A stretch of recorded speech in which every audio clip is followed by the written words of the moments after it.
everyone! Nagulat ba kayo? Ha? Nagulat kayo? Nagulat ako eh. Pero ayan, welcome po sa ating youth service ngayong gabi. Sa mga hindi nakakilala sa akin, gusto ko pakilala. Ako po si Kuya Arsen, isa sa mga workers dito sa church. Ano ba? Yan lang. Kaya lang naman ako, di ba?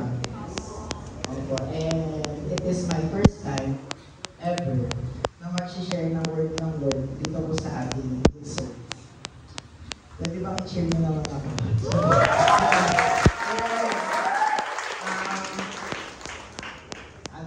Matagal ko naman nang alam na ako ay assigned for this service ngayong July 27. Tama ba? July 27 yung service. Ano pa lang, pababa ko pa lang ng Prayer Mountain. Alala niyo di ba ng Prayer Mountain ako? Pababa ko ng Prayer Mountain, sinabi na agad sa akin. And that very moment, nag-prepare na agad ako na i-share ko sa inyo. So, one month long yung preparation ng word natin ngayong gabi. And baka po ay may matutunan tayo lahat. Amen ba? Medyo kinakabahan ako kasi nga first time ko. Pero narinig din naman ako mag-share sa ating mga worship nights. And I think wala namang pinagkaiba. Tama ko. And ayun. Kaya ayun. Ngayon nagpapatuloy tayo sa ating theme ng month of July. Ano nga po yun? Ano yan mga kabataan? Or di nyo alam. 4 na linggo ng dumaan. Ano po yung theme natin? Faithfulness o katapatan ng Diyos. Kaya ngayon mga awingin natin every Sunday ay tungkol saan? Tungkol sa katapatan ng Diyos at yung mga napapakinggan natin mga preaching dito ay tungkol sa faithfulness ni Lord. And it is an honor for me to culminate to be the last one na mag-share sa inyo sa atin dito sa service ng tungkol sa faithfulness. And yung aking pamagat ngayong gabi ay ito po. Basahin natin mga dito. Where is your faithfulness? Nakakatakot ba yung title? Okay, wala. Ano lang yan? Panakot lang yan siya. Pero ang atin pong main scripture ngayong gabi matatagpuan sa awit chapter 89 verse 49. Or sa Psalm verse 89-49. Inanyahan ko po lahat na tumayo. Let's all stand. Para basahin ang salita ng Diyos ngayong gabi. Dito na lang sa screen para sabay-sabay tayo. 1, 2, 3, go. Lord, where is your steadfast love, O Lord, which by your faithfulness is stored today. Sa Tagalog po, ginagawa pa ito yung version. 1, 2, 3, go. Lord, nasaan na ang pagmamahal ng pinagdang mo, at ang pagmamahal ng pinagdang. Let's pray. Panginoon, maraming salamat, Lord. Pagkapalaan ng pagkabasa ng salita ngayong gabi. And we are asking for you to open our hearts para sa design mo ngayong gabi. And work in our lives, so that your word word in our lives according to your word. Maraming salamat sa inyong papuling pagsamba. This I pray in Jesus' name. Amen. Okay, huwag na po. Nagulat ba kayo? Patayo ako. Pero, gusto kong maging, gusto kong lagi siyang gawin. Every time na mag-share ako sa service, so babasa tayo na ating main scripture. I want to invite everyone lagi naman na tumayo bilang respeto sa salita ng Diyos. And, ayan, let's begin. Before we start, meron akong isang katanungan. Katulad ng pagkakalaman niyo naman sa akin lagi akong may katanungan sa umpisa. Basahin natin 1, 2, 3, go. If you would describe God with only one adjective, what would it be? Ayan, sige, isipin mo nga ngayon. Kung i-describe mo si Lord gamit ang isang adjective, ano yung adjective? Salita na lalarawan dito. At ang adjective? Pang-uri. Okay, sige. Mag-isip ka ng isang salita lang na mag-describe. Para sa'yo, paano mo i-describe si Lord? Kasi ba kung bumaba? Bawal. Dapat dito ng behave na ako. O sige, meron bang gustong sumagot? Isang adjective na mag-describe kay Lord. Sino? Si Ana Maria. Ate Ana Maria. Alandia siya. Si Ate Andina lang. Nagtuturo ka ba? O Ana. Perfect. Ayan, perfect daw sabi ni Ate Ana. Sino pa? Powerful, sabi ni Ate Ashley. Sino pa? Omnipresent. Ayan, isa sa mga attributes ni Lord. Omnipotent, omniscient. Ayan, diba? Faithful. Okay, so sinabi na dito yung gusto kong sabihin ngayong gabi, pero dahil nga ang tema natin for this month is faithfulness, we will focus on this one character of the Lord, na siya ay isang Diyos na tapat o faithful. Pero may mapakita muna ako sa inyo isang larawan. Kailan niyo ba yung babae na yan? Kilala niyo po siya. Siguro narinig niyo na siya, nakita niyo na siya sa mga art classes ninyo, pero hindi niyo lang natatandaan. Pero siya po si Frida Kahlo. Ano pangalan niya? Frida Kahlo. Familiar? Sa seminar natin, mapabanggit siya ulit. Pero ayun siya. Si Frida Kahlo po ay isang Mexican painter na kilala sa kanyang mga portraits and self-portraits. Madalas kasama ang kultura at artifacts from her home country, which is Mexico. So, sino kaya nag-painting yan? Siya, si Frida Kahlo. So, pinipin niya yung sarili niya. Ang tawag doon ay isang self-portrait. Anong tawag doon? Meron ba isang picture na ipapakita na painting din ni Frida Kahlo? Okay, nakita nyo? Okay. Ayun naman po ay isang painting ni Carlos Guerrero na isang, na parang years later, wala na si Frida na, 1997. Pinaint niya yan at pinangalanan niya ang Frida kasi pinainting niya kasi Frida. Ang tanong, sino sa tingin niya yung mas kamukha ni Frida? Etong painting niya o etong painting ni Guerrero? Sino? Sabi niya, kanino? Kay Carlos? Kaya nga, mas kamukha ni Frida. Ha? Okay, ito na lang. Kunyari, may nagsabi sa inyo, sinabi sa inyo ni Pastor Joseph, ang paboritong kulay ni Kuya Anselm ay red. Maniniwala ka ba? Hindi. Bakit? Paano kung sinabi ni Kuya Ansel, ang paborito kong kulay ay red, maniniwala ka? Siyempre, ako nagsabi. Nagigets niyo ba? So, mas malapit sa itsura ni Frida, yung alin, sarili niyang painting, kasi sarili niya yun eh. Sino ba mas makakilala sa sarili niya? Sino ba tumitingin sa salamin? Tumitingin sa salamin, araw-araw nakikita mo sa sarili niyang mukha. Si Carlos o si Frida? So, si Frida, di ba po? So, ayan, yung kanya, self-portrait, mas kamukha niya kaysa sa painting ni Carlos Guerrero. And alam niyo ba, si Lord din, meron din siyang tinatawag na self-portrait. Painter ba si Lord? Hindi ito, pero ito, papakita ko sa inyo ang isang verse. Sabi niya sa Exodus chapter 34, verse 6, "The Lord passed before him and proclaimed, the Lord, a God merciful and gracious, slow to anger and abounding in steadfast love and faithfulness." So this verse is called the self-portrait of God. Bakit? Sa tingin niyo bakit? Sino kaya nagsasalita dyan? Si Lord. So ang kausap niya ng time na yan ay si Moses, habang si Moses ay nasa Sinai. So si Lord mismo ang nagsabi kay Moses, si Yahweh ay isang Diyos na merciful, gracious, slow to anger, and abounding in steadfast love and faithfulness. So, maniniwala ka bang ayun yung attributes ni Lord? Yes, bakit? Kayo ba galing? Siya mismo yung nagsabi. And this verse is very important kasi nga, ayun yung tawag na self-portrait ni Lord. At nilist down niya, ilang characters yung nilist down niya dyan? Ilang natin? Una, makita nyo, gumalaw. Merciful. Next. Gracious. Next. Slow to anger. Next.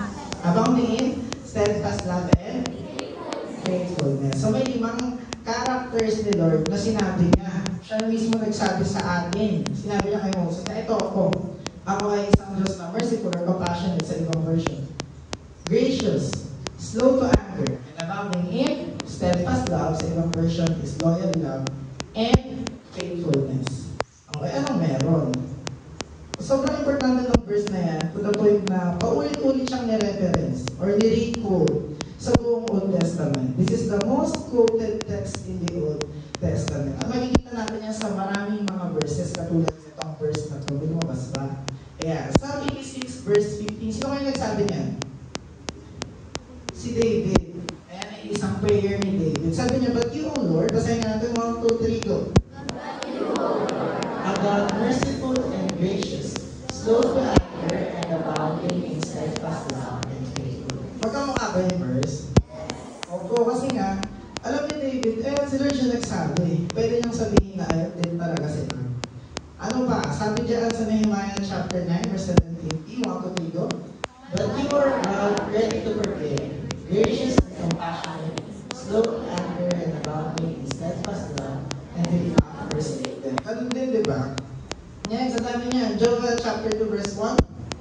verse 13, wasn't it?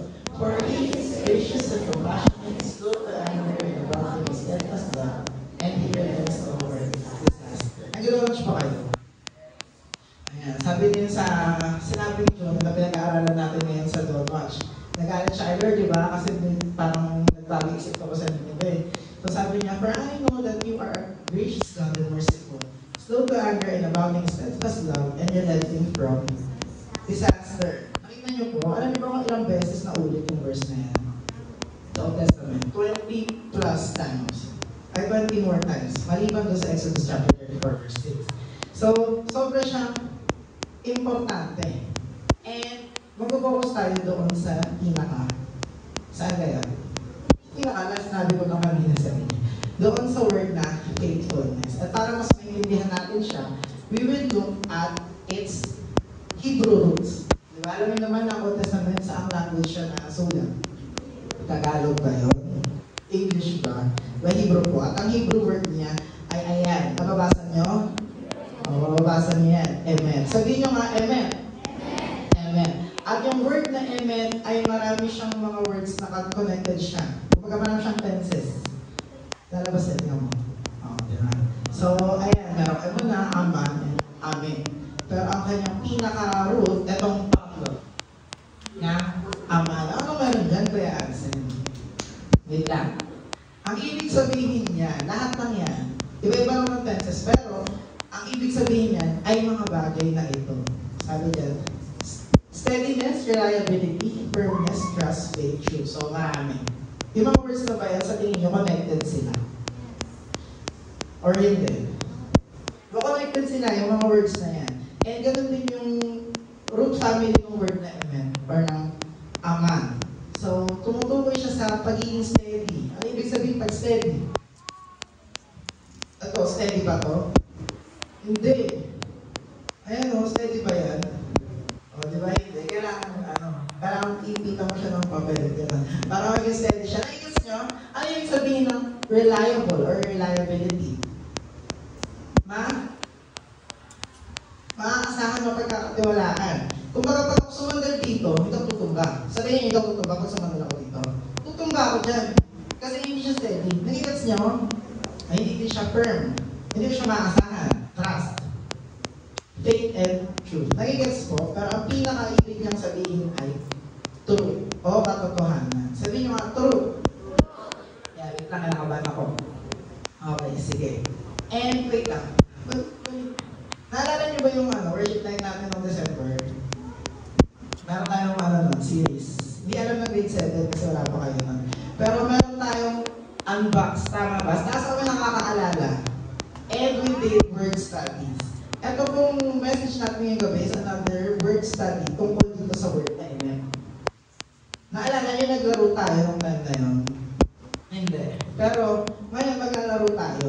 Kailangan yung mahulaan kung alin dito sa mga words na lalabas dun sa verse, yung amen yung root niya. Malalaman niyo ba agad? Hindi, kasi English yung ipapakita ko eh. Pero alam niyo alin yung word na pag tinranslate mo sa Hebrew, amen, or ayun, ayun na among amen. Okay? Ready na ba kayo? Okay, ito na. Ang unang verse natin. Sa Exodus chapter 18, verse 21. So, ito ay panahon ni Moses. Tapos, sabi sa kanya ng kanyang father-in-law, maghanap ka ng mga huwag na sabihin yung context. Pero sige, basahin natin yung verse 1, 2, 3, go. Moreover, look for able men from all the people, men who fear God, who are trustworthy and hate a bribe, and place such men over the people as chiefs of thousands, of hundreds, of fifties, and of tens. Saan kaya dyan yung word na amen? Very good kayo. Parang kung ano yung sarili ninyo. Ito lang. Ayan. So yung trustworthy dyan, ang word niya ay amen. Okay, gusto nyo pa? Marami pa yan. Ang dami niya. Pero maraming beses kasi lumabas sa Bible, yung word na yan. Siyempre, natural siya sa lingwaheng Hebrew eh. So maraming beses siya nagamit sa Bible. Dito naman sa Exodus chapter 17, verse 12. Basahin muna natin, tapos may tanong ako. Wag po dito. But Moses' hands grew weary, so they took a stone and put it under him, and he sat on it, while Aaron and Hur held up his one on one side and the other on the other side. So his hands were steady until the going down of the sun. Ano yung kwento na yan? Familiar ba kayo sa kwento na yan? Anong meron dyan? Oo, sino naglalaban? Yung mga Israelita tsaka yung mga Amalekita. Okay, ang nangyari, pag naglalaban sila si Moses, anong ginagawa sa taas ng mundo? Yan. Tapos ang tagal ng labanan, anong nangyari kay Moses? Nanangawin. So yung kamay niya, bumababa syempre. Ginawa ng dalawa. Hinawakan. Okay, alin dyan ngayon? Ang word. Ha? Okay, tama. Yung word na? Saan? Ayun, steady. Okay, ang steady na yung root word niya ay emon na. Okay, next. Gusto nyo pa? Marami yan. Proverbs 12, verse 19. Basahin natin 1, 2, 3, go. Truthful lips endure forever, but a lying tongue is but for a moment. Asan dyan yung word? Madali lang. Para tayo nasa school, no? Okay, next. 2 Kings chapter 12, verse 15. 1, 2, 3, go. And they did not ask for an accounting from the men into whose hand they delivered the money to pay out to the workmen, for they dealt honestly. Asan dyan ngayon ang men? Ikaw mo okay na lang sa papel ko. Honestly din sila. Okay, honestly, tama. Ano naman, ayaw mo na ulit. Next. Last two na. Okay, sa Isaiah chapter 39, verse 8. 1, 2, 3, go. Then Hezekiah said to Isaiah, the word of the Lord that you have spoken is good, for he thought there will be peace and security in my days. So, asan na yan dyan yung galing ah. Okay, para makita yung dignity ko ah. Okay, pero tama, yung security na word. Amen. Nakapansin niyo ba yung mga words na ginagamit natin? Steady, ano yan? Trustworthy, ano pa? Truthful, ano to? Honestly, plus ito? Security, and last one. Psalm chapter 41, verse 13. 1, 3, go. Blessed be the Lord, the God of Israel, from everlasting to everlasting. Amen and amen. Asan dyan? Ale, amale. Ale. Yung amen. Amen. Mahirapan tayo dun. Ayun lang nabi yung word. Yung amen na word. Anong ibig sabihin ba pag nag-amen tayo? Yun na lagi kayo nag-amen. Amen? Amen? Oh, amen. Pero ibig sabihin ng amen. Ibig sabihin natin ka, para sa iyo, sinabi ko ay, alin? Ano? Totoo. Okay po. Okay, so yung mga words na yan, iisa sila ng root. And, ito na yun.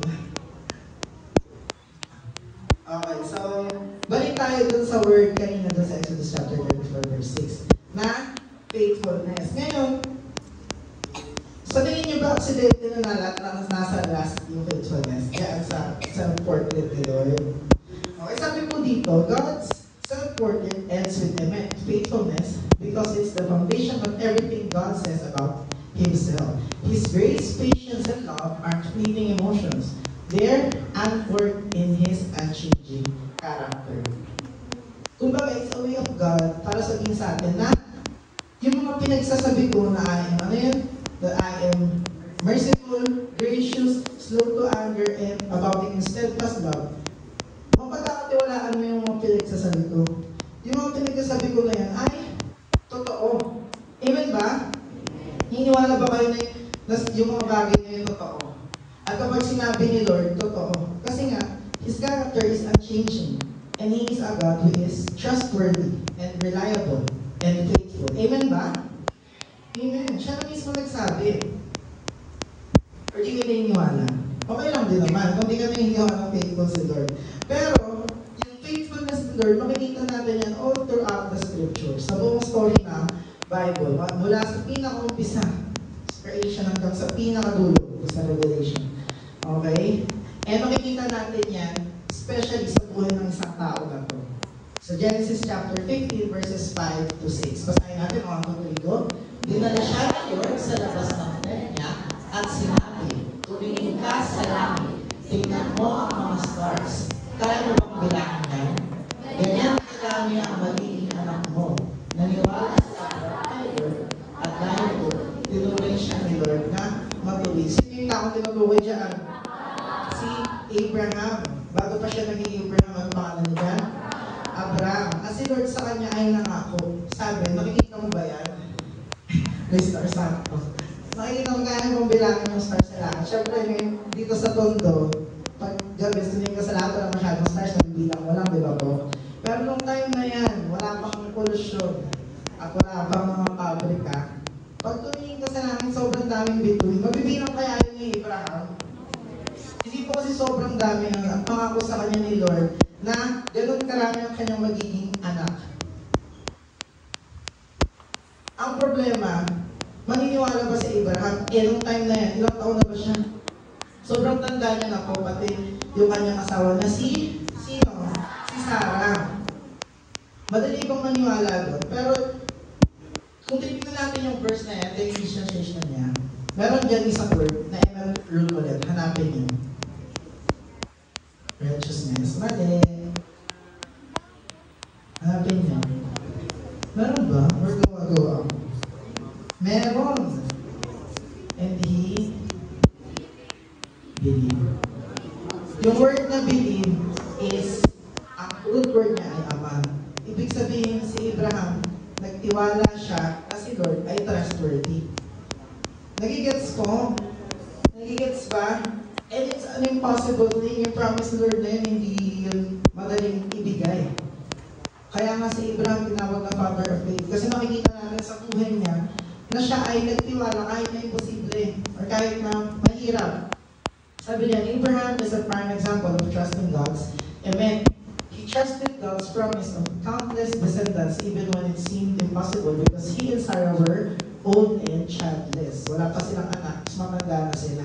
Kaya nga nung dumating yung dalawang anghel, natawa si Sarah. Kasi parang joke, prank ba to? Prank ba? Hindi ko, kasi nagkakatotoo yan. This trust was credited to him as righteousness even before the law or circumcision. Noong panahon na yun, wala pang batas ni Moses.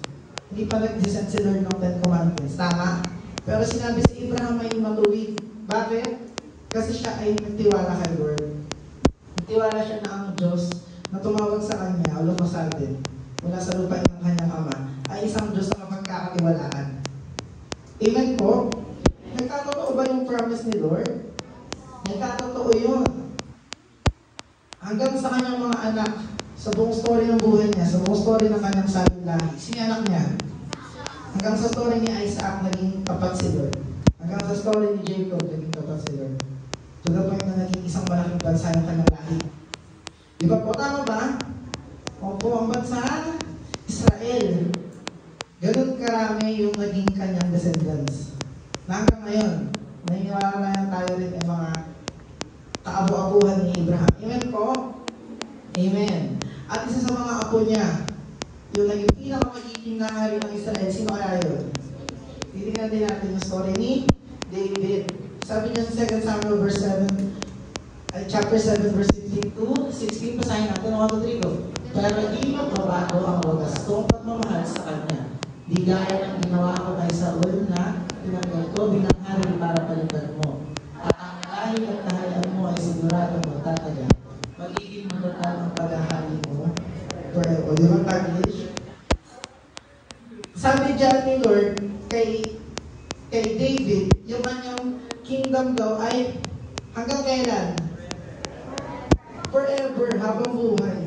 So, nung time na yan, si Lord nag-promise kay David na ang pangako sa'yo, ang kaharian mo, sabi diyan, siguradong magtatagal. Ganyan sa English. Mas maganda yan sa English. And your house and your kingdom shall be made sure forever before me. Your throne shall be established forever. Nangako si Lord sa kanya ng isang forever kingdom. Asan din yung event? Ha? Ha? Mali. Ha? Ito. Sabihin nyo nga, sure. Sure. Ang tagal ng sure? Tiyak, sigurado. Okay? Yan yan. Aman. Okay? Kasi, yung sinabi ni Lord na yun, Papadudahan mo ba? Yung promise ni Lord kay David, padududahan ba natin? Nakita na ba ni David na yung kingdom niya magtatagal forever? Hindi. Pero naniwala kaya siya? Hindi natin alam. Pero pag binasa mo yung Bible, mahirap maniwala. Nagkabasa kayo ng Bible. Sabi po dyan, a forever kingdom promise. The immense thread gets stronger with God's covenant with David. This promise was unbreakable and eternal, unlike other earthly kingdoms. Pero ito kasi sinabi ko, pag binasa mo yung Bible, mahirap maniwala. Kasi si David, after niya maging hari, wala nang naging magandang hari ng Israel. Pero ang promise sa kanya ni Lord, sabi, isa sa mga offsprings mo, isa sa mga salinahin mo, kaapu-apuhan mo, maghahari na ang kanyang paghahari ay sure at steady. At yung kingdom niya ay magtatagal hanggang kailan? Forever. Pero, pumasok yung mga kaapu-apuhan niya. Yung mga sumunod na hari ng Israel, the unfaithful heirs. Despite God's constant faithfulness, Israel often failed. Di ba alam naman po natin na yung bansang Israel, sumusunod na sila kay Lord. Minsan, si Lord always faithful sa kanila. Tama? Hindi na putol yung emet. Kung baka sa sinulid, tuloy-tuloy siya. Walang Abraham, pababa. Hindi yun ang putol. Mas tumindi pa nga kay David. Pero kung kaya nag-promise naman si Lord na merong ganitong forever kingdom, ano nangyari? Ayan. Sabi, nagkaroon ng persistent disobedience and idolatry yung bansang Israel. Katulad ng kanilang mga ninuno ng panahon ni Moses. It led to God's judgment and their exile by the Assyrians and Babylonians. This was a serious consequence for their rebellion. The Davidic throne seemed to collapse, creating a crisis. Tingnan natin yung mga verses na to. Sabi diyan sa 2 Kings, chapter 17, verse 13 to 14, nagpadala si Lord ng mga prophets para bigyan ng warning ng Israel at Judah. Sinabi nila, talikuran ninyo ang mga kasamaan ninyo at sundin niyo ang mga commandments sa utos ko ayon sa law na binigay ko sa mga ancestors niyo. At dinadala ko sa inyo gamit ang mga servants ko, prophets. Pero, ano sabi? Hindi sila nakinig. Instead, nagmatigas pa sila gaya ng mga ancestors nila na di nagtiwala hindi nagtiwala kay Lord na Diyos nila. Okay? Sabi sa 2 Kings, English na. Sabi sa Jeremiah chapter 22 verse 30, thus says the Lord, like this man, Jehoiakim. Sino ba yung Jehoiakim na yan? So ayun po ay isa sa mga kaapu-apuhan ni David. Nung time na yan, si Jehoiakim yung hari bago sinakot ng Babylon yung Judah. Alam niyo yung templo ni Lord? Alam niyo yung templo ni David? Ay, ni Solomon. Yung pinagawa nila. Kung saan sila nag-aalay, di ba po? Yung pinakamahalagang part ng covenant. Yung buong bansang Israel, doon, yun yung kanilang sandigan. Yung templo na yun. Doon yung pader. Yun yung dalawang pinakamahalagang bagay. Ano yung? Yung templo tsaka pader. Okay, so nung time na yan, eto si Jehoiakim, siya na yung next in throne. Pero, ano nangyari kaya? Hindi siya hindi siya nagkaanak. Sabi dyan, dito na. Ayan. Isulat mo tungkol sa lalaking ito na inatulan siyang mawalan ng anak na di magtatagumpay sa buhay niya kasi wala siyang anak mapapalit sa trono ni David at muling maghahari sa Judah. Ibig sabihin, pag wala siyang anak, yung line ni David, mapuputol. Tama po? Tama ba? Bakit sabi ni Lord? Hindi daw. Sabi niya, dadating ang isa sa mga descendants mo na maghahari forever. So, hindi totoo yung promise ni Lord kay David. Ganun ba yun? Ito pa, sabi niya, sinunod niya ang templo ni Lord. Ito na yung time na na-fall na yung Jerusalem. Sinakot na sila ng Babylon. So, ang hari nung time na yan ay si King Nebuchadnezzar. At itong taong to si Nebuzaradan. Siya yung chief ng sundalo. Pumunta sa Jerusalem. Anong ginawa? Sinunod niya ang templo ni Lord. panalangin ng mga importanteng tao sa Jerusalem. Giniba ng mga sundalo kasama ni Nebuzaradan ang mga pader na palibot ng Jerusalem. So yung dalawang bagay na mahalagang sinasabi ko, ano nangyari? Wala na. Okay, wala na nga yung trono, wala na yung templo, wala na din yung pader. So, walang visible na promise na natupad. Si promise ni Lord na yun, hindi totoo. So, hindi talaga siya faithful. Hindi talaga siya trustworthy. Sinungaling si Lord. Sabi niya, the throne and the Davidic line is gone. Wala nang makahalili sa trono ni David. The temple burned, and the walls fallen. The very center of the covenant has collapsed. So yung covenant ni Lord kay David, wala na. Okay po. And so the psalmist dares to ask. Ito na yung ating main scripture. Sabi sa Psalm chapter 89 verse 49, Lord, where is your steadfast love of old, which by your faithfulness you swore to David? Tagalogin natin. Ay, wala. Correct, sabi ng psalmist, Lord, nasa na yung pag-ibig mo? Sa MVP, sabi ako, nag-aalala ng pag-ibig at ang iyong katapatan. Yung pangako mo na tapat mong sinabi kay David, nasaan na? Balik ba na kaya ng iyong psalmist? Balik ba? Or dapat, bakit ganyan ka? Bakit mo pinagdududahan si Lord? Pag-isipin natin yung sitwasyon niya that time. Papakilala ko siya sa inyo. Siya po ay si Ethan, the Ezrahite. Sabi niya, this is the cry of Ethan the Ezrahite. Siya yung nagsulat ng Psalm chapter 89. A wise Levite musician who was renowned for his wisdom, so much so that Solomon's wisdom is compared to his. Sabi, itong si Ethan daw, ano siya? Ano siya? Matalino, marunong siya. Sobrang talino niya, na-compare siya kay Solomon. Okay, so si Ethan kasi hindi natin siya masyadong kilala kasi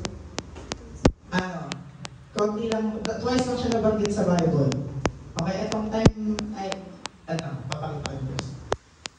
Sa 1 Kings chapter 4, verse 29 at 31, sabi niya, ito ay verse tungkol kay Solomon. Binigyan ng Diyos si Solomon ng grabing talino at karunungan at malawak na kaalaman. Basahin natin, Rodrigo, pinakamatalino siya sa lahat ng tao. Mas matalino kay Ethan na taga Ezra at kina Heman, Calcol at Cardan na mga anak ni Mahon. Naging kilala si Solomon sa lahat ng bansa sa paligid. So alam natin si King Solomon yung pinakamatalino sa lahat. And sa sobrang talino nito ni Ethan the Ezrahite, na-compare siya kay King Solomon. So, ayan lang kasi yung verse na pumanggit sa kanya. Pero, alam natin na itong Psalm 89, siya yung nagsulat. Ang sabi dyan, his name appears only in nakalagay pala yun. And he's believed to have lived during or just after the exile, possibly witnessing the fall of Jerusalem. So, possible na yung time na sinunog yung templo, na sinakop ng Babylon ang Judah, ang Jerusalem, nandun siya. Nakikita niya kung paano ginunaw yung kanyang bansa. Kung paano pinatay yung kanyang mga kababayan.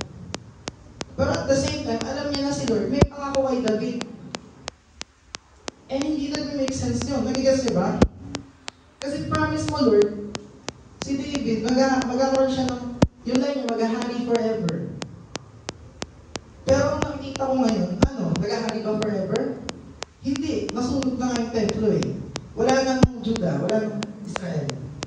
Sinakot na sila ng Babylon. Following na lang sila ngayon. Wala na silang pader. Wala na silang templo. And sabi dito, Psalm 89:49 is the voice of someone standing in the ruins of what used to be a promise.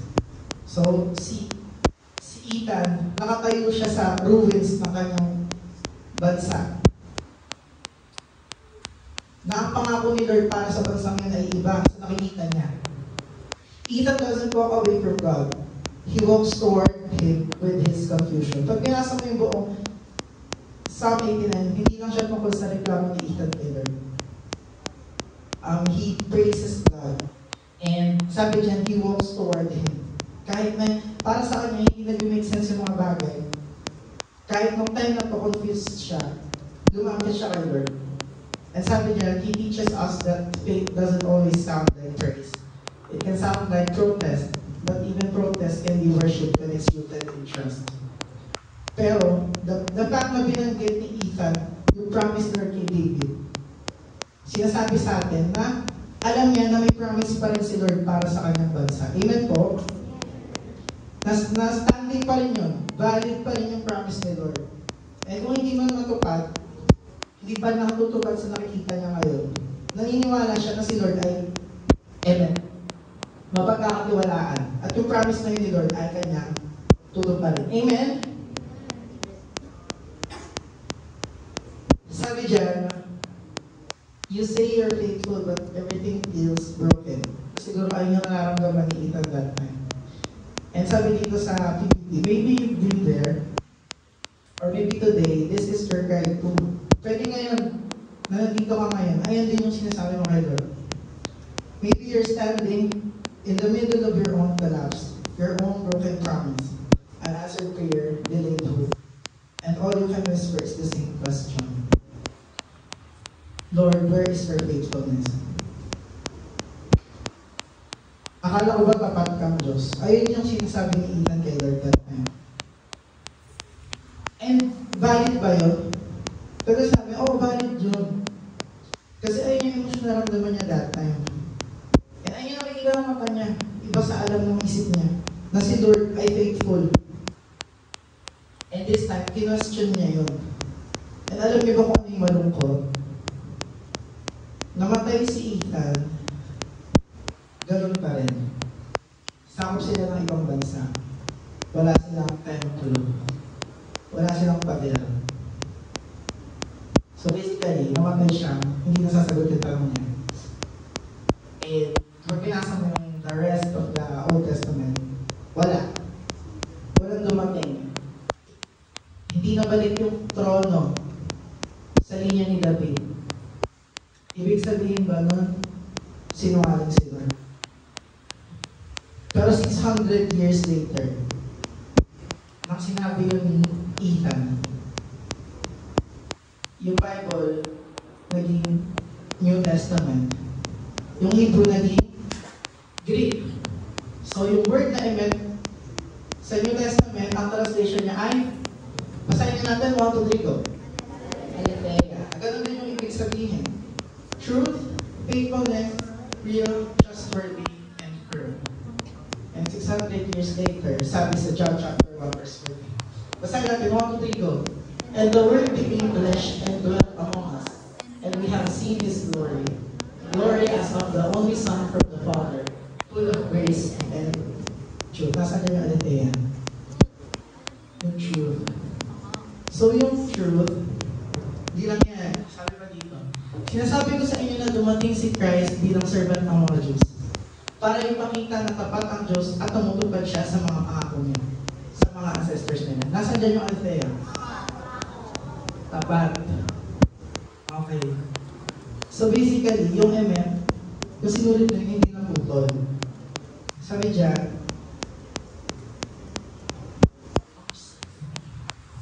emet didn't vanish. It became human. So yung tanong na yun ni Ethan, it was answered in the most unexpected way. Kasi yung sagot ay isang tao. At ang tao na yun is si Jesus. Sabi niya, emet became flesh. Jesus is the Davidic son. Ako ba siya ni David? Tama, hari ba si Jesus? Yes, kakakawala sa kanya kay Jesus. The amen of every promise, the steady hand behind the thread that looked lost. He is the ultimate fulfillment of God's promise. The eternal King from David's line, bringing lasting peace and reconciliation with God. So hindi man sa literal na sense natupad yung promise ni Lord kay David. Pero ito ngayon, ang isang hari na may isang forever kingdom. Naniniwala ba kami forever kingdom si Lord? Si Jesus? Oo, kasi parte tayo nun. Tayo lahat ay citizens of Jesus' kingdom. And it's a kingdom that will last forever. Sabi diyan, it brings lasting peace and reconciliation with God. So sa mga magitan niya, kahit ilang beses mang naging unfaithful yung mga Israelites kay Lord at nasira yung covenant ng tao sa Diyos, sa mga magitan ni Jesus, we are reconciled with God. And sabi dito, we now live in unbreakable agreement. Sabi dyan sa point number 1, ito yung ating response kay Lord ngayon. Bilang alam natin na siya ay isang trustworthy God. Remember His record. Basahin po natin 1 to 3 go. From Sinai to Calvary, God has never broken a promise. He made a covenant with Moses, with Abraham, with David, and every single part was fulfilled in Jesus. Your faith isn't built on feelings, it's built on a track record. So kapag may mga times sa buhay natin na mahirap magtiwala kay Lord, ano daw dapat natin gawin? We should remember His record. Tandaan mo yung track record nila. Wala pa siyang promise na hindi natutupad sa buong story ng Bible. At basic sa story ng buhay mo. Number 2, rely on His character. 1 to 3 go. You don't need to carry the weight of everyone. You don't need to make sense of the silence. You just need to plant your trust, your emuna, in the one who always keeps His word. And yung mga ba kay si Lord ay promise keeper? Ayun. Medyo same lang sila ng sinabi. Tama ba? Pero yung mga what ifs mo sa buhay ngayon, hindi mo kailangan ng action ng sarili mong lakas. You just have to rely on God because you know that He is faithful and He always keeps His word. And number 3, last, reflect His faithfulness. 1 to 3 go. If you're in Christ, then faithfulness isn't just something you receive. It's something you live out.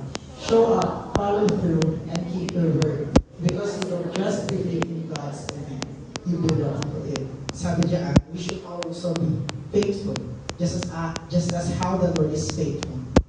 Kasi yung we met the Lord, hindi lang something na pinaniwalaan natin, kundi something that we belong. Amen ba? Amen. And itong mga final questions ko for this evening. Aga ko natapos.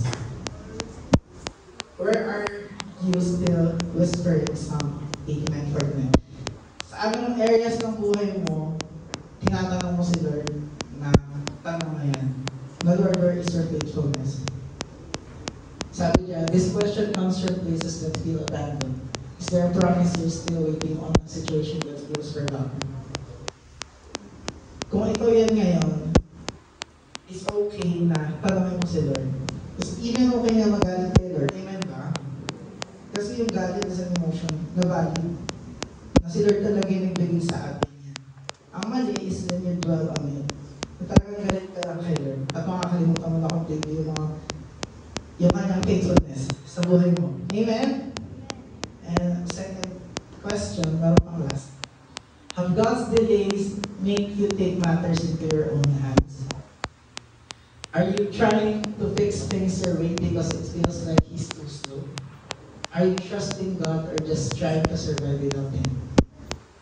May times ba sa buhay mo na dahil feeling mo hindi gumagalaw si Lord or dahil feeling mo sinungaling sa Lord, ikaw na yung gumawa ng action. Kasi Lord, ang tagal ko nung pinag-pray nabili mo sa akin vision ko. Hindi mo pinibigay. Ngayon, nag-decision ka ng sarili mo. So, ayan ka ba ngayong gabi? And last question, are you faithful like the God you claim to follow? 1 to 3 go. When you speak, do people know they can count on you?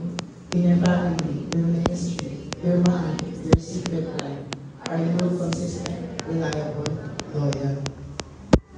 Kung kiniklaim mo na pinapalo mo si Lord, a God who is consistent, reliable, and loyal, ikaw ba ganun ka? So, ayun lang. And for my final words, Jesus didn't talk about God's faithfulness. He proved it and He became it. Siya yung katuparan ng faithfulness ni Lord na parang naputol. Nakinestyon ng sadness. So the next time your heart cries, Lord, where is your faithfulness? Remember, the answer has a name, and His name is Jesus. Amen po? Yun na yun. Pero, I just want to thank the Lord for this opportunity na mapag-share sa inyo. And, gusto ko lang din i-share last 2 weeks ago, or last week, kasama ko yung friends ko, junior high friends. And we were talking about yung mga vision mo sa life. So, natutuwa sila sa akin kasi sabi ko sa kanila, I feel like I'm living my dream. Guess ba? Feeling ko, yung pangarap ko, yung pangarap ko, ngayon nagagawa ko na siya. And I'm thankful na yung first time ko makapag-share sa inyo is tungkol sa faithfulness because it's something na hindi mahirap ituro kasi naranasan ko siya first time. And yung faithfulness ni Lord, totoo sa buhay ko. Hindi mahirap ikwento sa inyo. And kung hindi man kayo maniniwala sa mga pinagsasabi ko ngayon, I can give my life as a testimony na totoo. Si Lord ay isang faithful na Diyos. And to be here standing in front of you, being able to share my most favorite thing in the world, ang salita ng Diyos, to people I love, there's no place I would rather be. And, ayun, maraming salamat sa amin.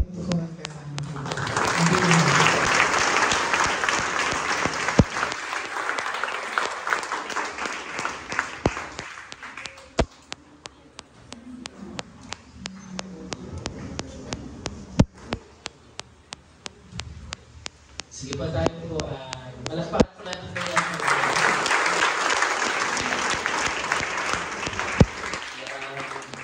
Sige po, gusto ko lang po mas bigyan ng emphasis po si Kuya sabi niya hindi ng favor to conclude kasi the first time niya mag-speak sa ating Sunday service. Actually sabi ko sa kanya, ikaw na bahala, kaya mo na lahat.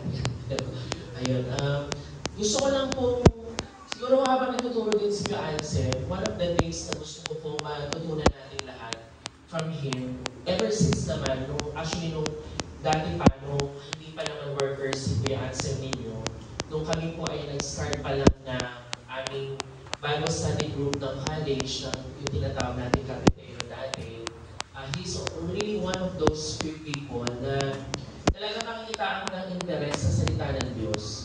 Kaya nga po, no wonder, pag nagturo siya, talagang is more towards study. Kaya sana hindi kayo na-overwhelm sa mga mga ganyan. Kasi, actually, that's the way we study the Bible. You take the original Hebrew word, and then you meditate on it, and then try to connect everything. And isa sa mga bagay na nakita ko from him na gusto ko din ma-adapt natin lahat, including me, na when we study the Bible, we don't just study the Bible very shallow. Tinitingnan natin yung puso ng Panginoon in order that we can really understand ano ba yung gustong sabihin ng Panginoon sa atin. And napakaganda mo na tinuro niya sa atin tungkol sa kung paano si Lord sa umpisa pa lang. Yun yung kagandahan ng word study kasi makikita mo na sa umpisa pa lang, hindi mo man makita yung salitang faithful.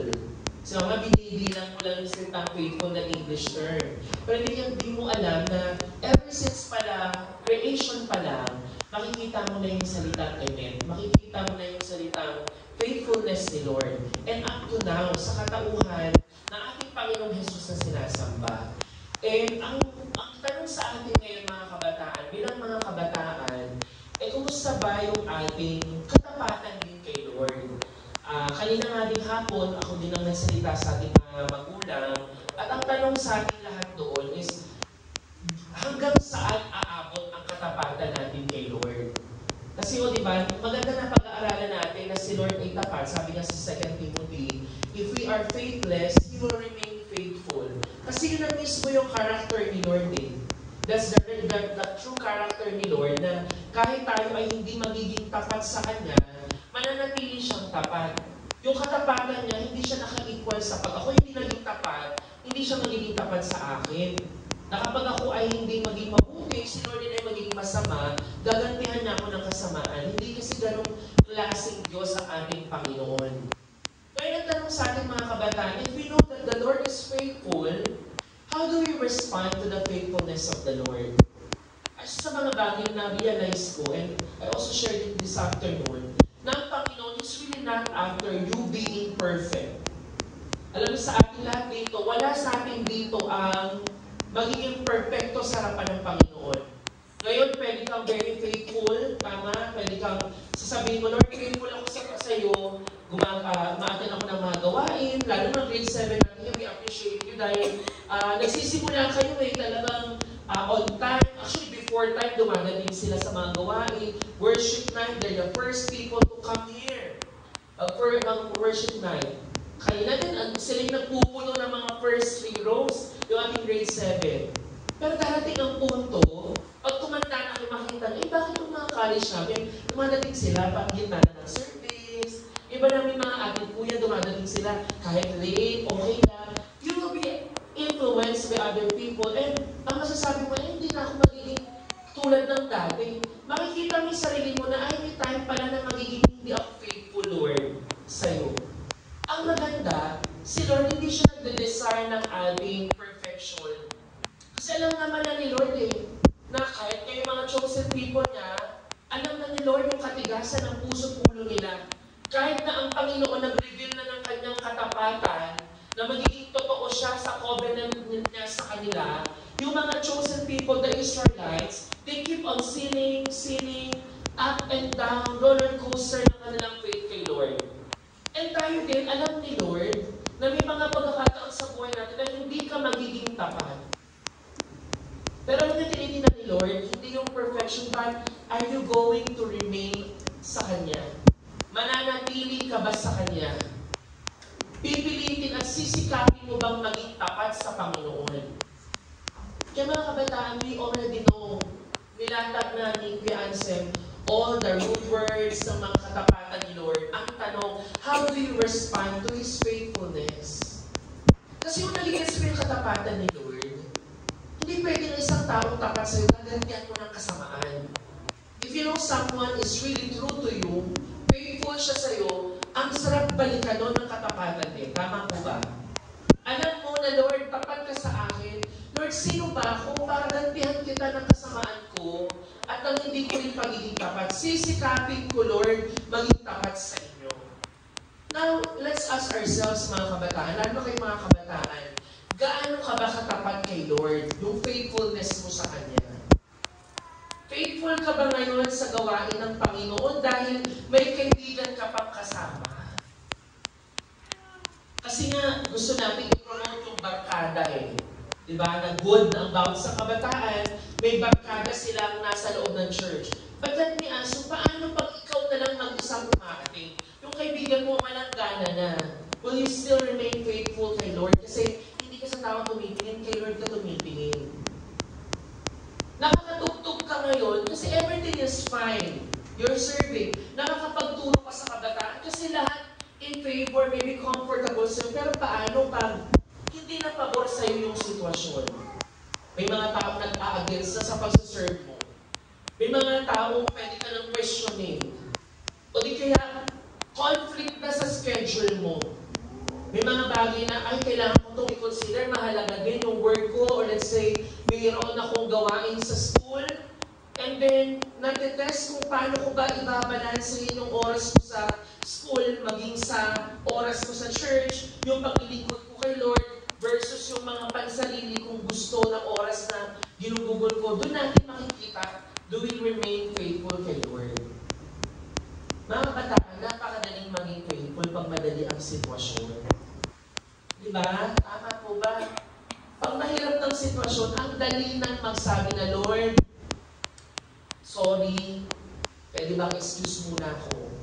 Madali na, yun yung challenge natin At ang maganda mo doon, tinitingnan Lord yung puso natin na kahit mahirap ang sitwasyon, sinisikap ba ng aking anak na to na magtiwala sa akin at manatiling tapat sa Kanya? Nalala niyo po sa Biblia, bukod kay Abraham, di ba po sinabi sa atin, si Abraham talagang nag-test yung kanyang faith na imposible. Sabi nga kanya, imposible yun. At nakakatawa yun pag pinakinggan ng ibang tao. Mismo yung kanyang asawang si Sarah, natawa sa napakinggan niya na magkakaanak sila. Pero they passed the test. Tama po mga kabataan? Napatunayan na yung faithfulness ni Abraham, hindi nakabase sa kung may Isaac siya o wala. Kasi nung ipapabigay na si Isaac, alam ni Abraham na, Lord, nanggaling sa iyo to. So, kahit ibigay ko sa iyo to, Lord, mananatili kang ikaw ay tapat sa akin. And sure ako, magiging tapat ka pa din. May Isaac man wala. At nakapasa siya sa test na yun. Let's consider the story of Joseph in the Bible. Si Joseph sa Bible, ano ginawa niya? Nanatili siyang tapat sa integrity niya kay Lord. Merong tukso, di ba? Ano ginawa niya? Tinakasan niya. Kausap po ba ako? Tinakasan niya yung tukso. Talagang literal tumakbo siya away from Potiphar's wife. Pero what follows after his faithfulness? Pasagana bang buhay niya? After ng faithfulness niya? Hindi. After his obedience was series of hardship. After niyang sumunod at panindigan yung faithfulness niya kay Lord, ang sumunod doon, imprisonment sa isang crime na hindi naman niya ginawa. Kaya mga kabataan, when you tell the Lord, Lord, I'm faithful to you, do not expect that your faithfulness is equal to blessing agad. Akala kasi natin, Lord, faithful naman ako sa paglilingkod. Lord, faithful naman po ako sa pag-attend sa church. Pero bakit ganito yung nangyayari sa buhay ko? Kasi hindi natin alam that those hardship, yung mga adversity na nangyayari, hindi naman pala cursing kay Lord. Kundi it's a way of the Lord to allow you to trust Him more. At mas maging matatag sa iyong pananampalataya sa Kanya. And mas na-realize mo ngayon, Lord, ikaw pala talaga ang tapat na Diyos. Ikaw pala talaga yung faithful na Lord. Kaya sa gabi nito po, sa pagtatapos po natin, pwede po ba tayo lahat tumayo? At ngayong gabi, bago tayo mag-closing prayer, bago tayo mag-offering, pwede po ba tayo mangusap kay Lord sa oras na ito? At mga kabataan, I don't know kung, kasi personal nyo yan eh, I don't know kung pag nakikinig kayo ng sermon eh, tumatatak sa pusong isipan o ano to, kung katabi nyo lang yung pinapansin mo, talagang ninanang nyo yung word. Kasi kanina napakayaman ng mga napakinggan nating salita ng Diyos eh. Masarap nguyain. Tama ba? Kasi kung interesado talaga kayo, masarap nguyain yun. Ngayon, ang tanong na lang sa atin, when we pray right now, huwag mo tingnan yung sarili nila. Tingnan natin yung katapatan ni Lord. Amen po ba doon, mga kabataan? Tingnan natin yung katapatan ni Lord. And when you meditate on God's faithfulness, mag-respond tayo ng nalalaman kay Lord. Ngayon, kung nakikita mo yung sarili mo na hindi ka tapat, then you start repenting to the Lord. Kung nakikita mo yung sarili mo na hindi ako nagiging tapat kay Lord, tapat lang ako pag nasa church ako. Then hindi tayo nagtawad sa Panginoon, mga kabataan. Kung tingin mo nagiging honest ka lang kay Lord, tinuturing mo lang si Lord na Panginoon mo pag pumupunta ka na ng church, hindi tayo nagtawad kay Lord. Guys, wag tayo masyadong matuwa na Lord is faithful. Yes, masaya tayo, Lord. Pero huwag tayo makontento na, Lord, ikaw lang ang faithful ako, magiging faithless ako lagi. Magiging unfaithful ako sa iyo, Panginoon. Maging challenge sa atin na, Lord, I want to be faithful to you. Lord, alam kong magkakamali ako, babagsak ako, hindi ako laging malakas. Kasi Lord, alam na yun, valid yun. Pero huwag tayong manatili doon sa mga ganong stado ng buhay natin. Kung ikaw yung tao na matagal ka nang binibigyan ng chance ni Lord, lalo yung mga nasa gawain, mga ministry workers na God na Lord has opened several opportunities para patunayan mo sa Kanya yung katapatan mo, pero lagi ka nag-fail. Ang maganda doon, makakabalik ka pa rin kay Lord lagi. Kung lagi mo nakikita yung sarili mo na the Lord is calling you lagi, anak, lumapit ka sa akin, pero ikaw lagi yung lumalayo, nalalamig ka. Alam ni Lord yun, pero ang maganda kay Lord, lumayo ka man, malamig ka man, gagawa ng paraan si Lord para manumbalik ka sa Kanya. Para muli mo bigyan ng pagkakataon ng sarili mo na, Lord, here I am, I recommit my life to you.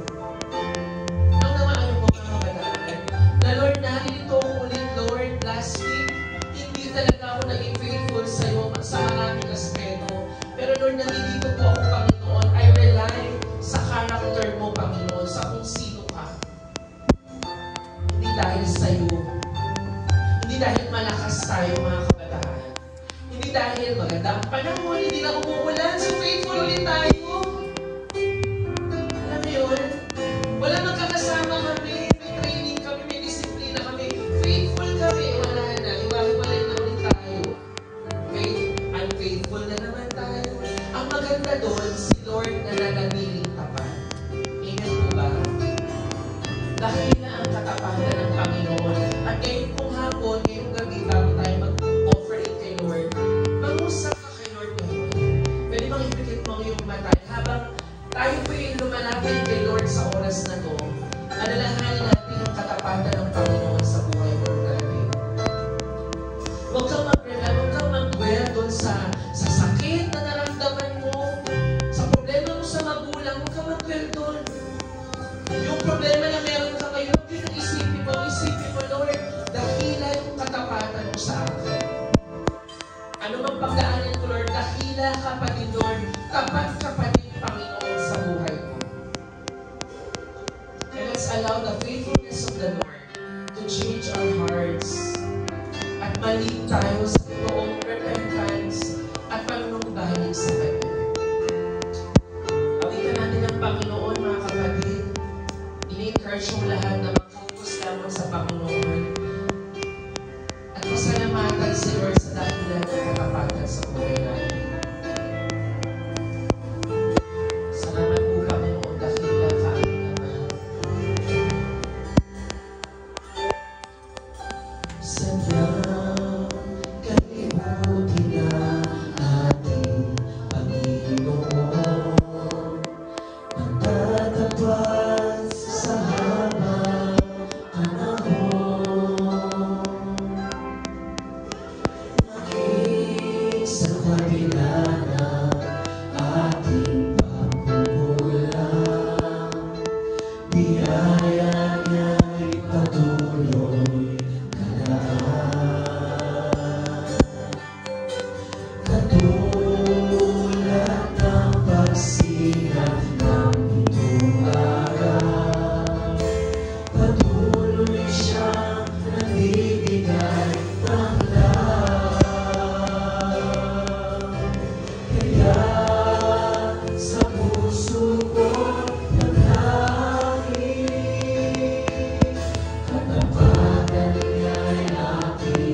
All of the earth belongs to you. Wherever you send us, we will go. Till every tribe, every nation, fill the earth with adoration. Bow down to go and dance. Bow down to go and dance.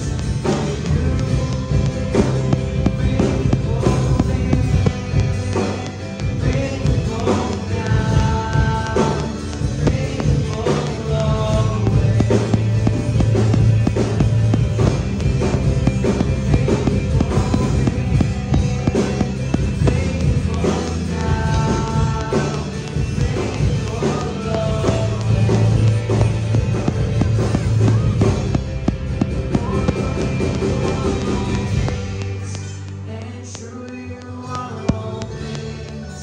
You're the Alpha and Omega, beginning and the end. All glory and honor, dominion and power belongs to you. We worship you. You are all things, and true you are all things. You're the Alpha and Omega, beginning and the end. All glory and honor, dominion and power belongs to you. We worship you. All glory and honor, dominion and power belongs to you. Worship you. All glory and honor, dominion and power belongs to you. Worship you.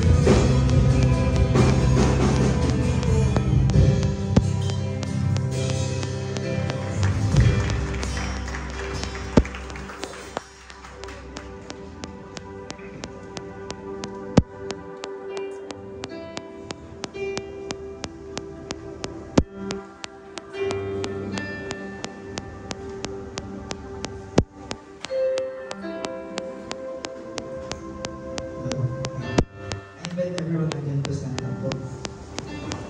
Let us close our service in a short prayer.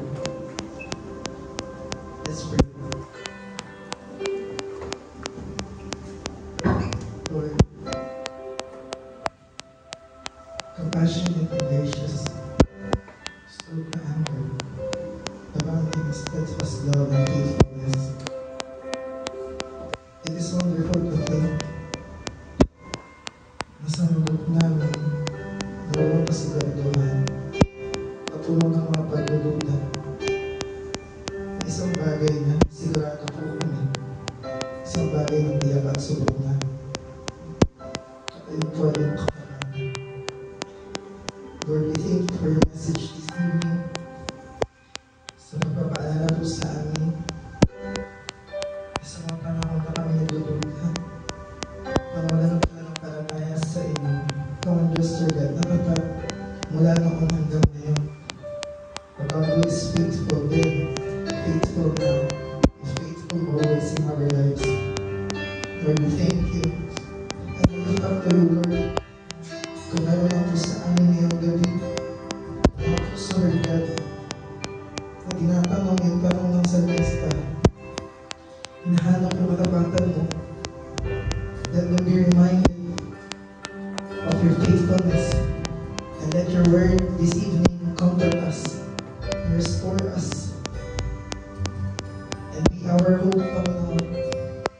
Lord, we thank you, Lord, that you're calling us to live out your faithfulness, for we don't just believe in your faithfulness, but we belong in it. Maraming salamat, aming Ama, Lord God, for this entire night. Lord, we lift up to you our blessed